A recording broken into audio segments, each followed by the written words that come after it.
Hello, fourth grade writers. For today's writing lesson, we are going to be writing personal stories. Yesterday, we really focused on our thesis and our supporting details, but today we're going to do something a little different. So after we've come up with our thesis and our supporting details, we are going to write personal stories. These personal stories we add into our essays to help us describe our own personal experiences. A personal narrative is what we're going to use. Pretty much, we're going to be using the acronym SAD, where we're going to add setting, action, dialogue, and description. And personal stories really let us describe how we really feel. And since our goal for this essay is to write about our feelings during the quarantine, this will be great, a great way to describe our own feelings.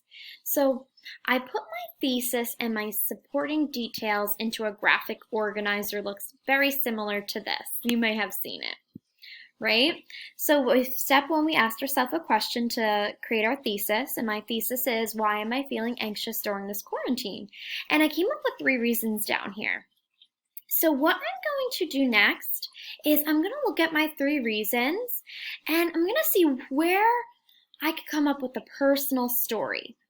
And what I'm going to choose today is how I miss my family and my friends. That's going to be my first personal story. What I do next is I open up a Google Doc, and you'll have it attached to your Google Classroom assignment, and this is where I'm going to keep all my personal stories. That's why I named it Personal Stories. When we're writing, we need to make sure that we have a simple font like Arial. That's a perfect font. You could use Times New Roman, Times. We're going to make sure our font size is at 12. And we're also going to make sure that it's double spaced. And I already have this preset for you. So all you have to really do is type in there. When I first type, I need to press Tab for my indentation, and I can begin writing. Now, I'm going to be writing about how I miss my friends and family. So I'm going to go ahead and start typing.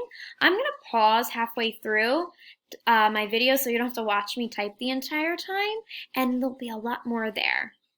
So I'm going to start off with saying,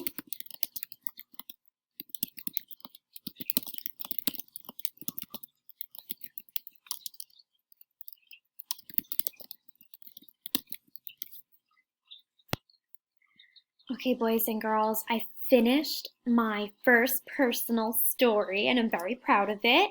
I made sure to really think about setting, action, dialogue, and description when I was writing this.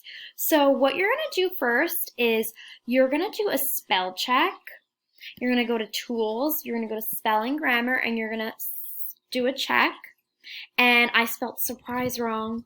So I'm going to look at that. Okay, I'm going to accept that. But you need to make sure that when you're using spell check that it's choosing the correct word. Even though it's spelled that correct for me, I'm going to reread this again to make sure that this is exactly what I wanted to say.